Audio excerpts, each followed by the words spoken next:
Welcome back to the Real News Network. I'm Paul Jay. We're in Jerusalem. We're joined again now by Shir Hever. He's an economist with the Alternative Information Center in Jerusalem. He's the author of the book, The Political Economy of Israeli Occupation. So talk about the economics of the two-state solution. Is there any real desire within the Israeli elite, and then you could say the population, to have a two-state solution, or is this all just a stalling operation? What we have now is one state.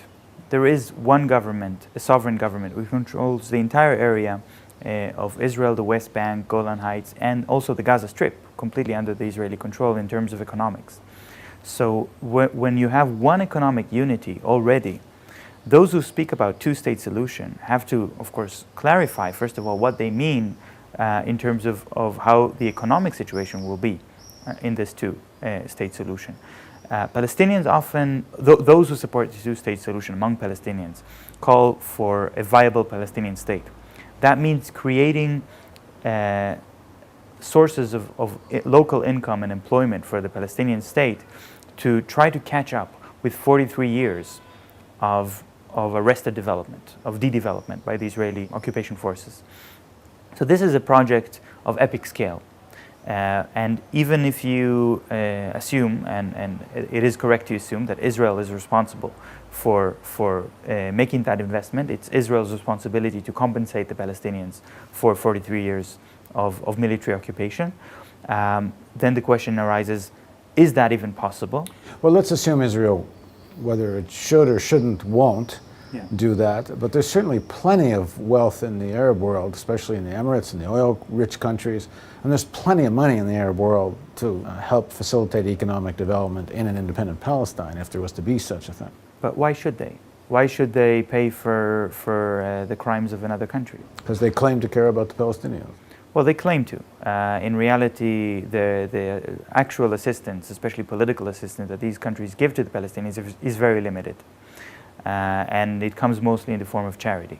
And I'm not saying that this charity is not important. Palestinians live in conditions where they need food aid to survive, to sustain themselves. So I'm not diminishing from that in any way. But wouldn't it be in Israel's economic interest, one would think, if that the more viable the economy was in Palestinian, the less the security concerns there would be? Of course, that is a very valid argument, that a strong Palestinian state would mean also more security for Israel. But I think if we want to talk about the economic realities of the situation, we should think about one economic sphere. And we should talk about how to achieve justice and more equal redistribution of wealth within that economic sphere.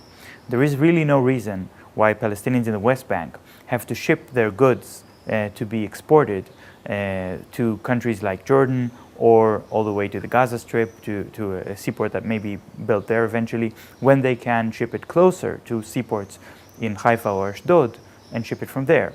But of course, under the current situation, if they try to do that, they have to pay a lot of taxes to Israel, they have to use a lot of Israeli companies, and they end up getting a very small margin of profit, while Israeli companies profit on their backs.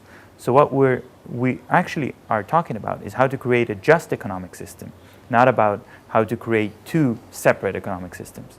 The idea of separation is wrong economically, but it's politically, but it's also wrong economically. I mean, as a two-state solution is wrong economically as well as politically, essentially, is what you're saying. Yeah, I'm saying that it's not my choice. I'm an Israeli citizen, and the Palestinians are the ones who are going to decide their future. They're going to decide whether they prefer two states or one state. But I think it's pretty clear that in the current Israel, it's hard to even fathom Israel giving a vote and equal rights to all the Palestinians outside of Israel. The Palestinians inside Israel don't really have equal rights. They're not going to start giving it to people in the West Bank and Gaza. Right. So you can say the very same argument about South Africa in 1992, where also you could say 99% of the white population would not give up apartheid and would not give equal rights to black people. But what's interesting is that in South Africa, 1 week after apartheid fell, 1 year after apartheid fell, you'll be hard-pressed to find white people who would support apartheid anymore. And suddenly everybody was always against apartheid. But everyone we're talking to here is so I mean, people who want some kind of justice with the Palestinians, who would like to see a one-state that would include Palestinians, or would like to see a two-state at the very least that would give rights. Everyone's so depressed and in despair, they don't see anything happening here. But let me ask my basic question, which is there an economic motive for the Israeli government or elite not to have a two-state solution, or to have one? I mean, what would make more economic sense? Well, people obviously don't want to give up control. And right now there is a system where all the customs and all the taxes are centralized by one government. The value-added tax it's set by Israel and collected by Israel. The customs, again, collected and controlled by Israel. So that gives Israel a lot of advantages. Also the currency. Only Israeli currency is used, which gives Israel a strong advantage. They can print the currency, they can determine its value. Obviously they have an interest in keeping that control in their hands. And so you could hear a lot of proposals. Let's give the Palestinians a state, but they'll have to use our currency, but they'll have to use our tax system, but they will be under a kind of a free trade zone, which in reality would mean they will be completely subject to Israeli economic policies.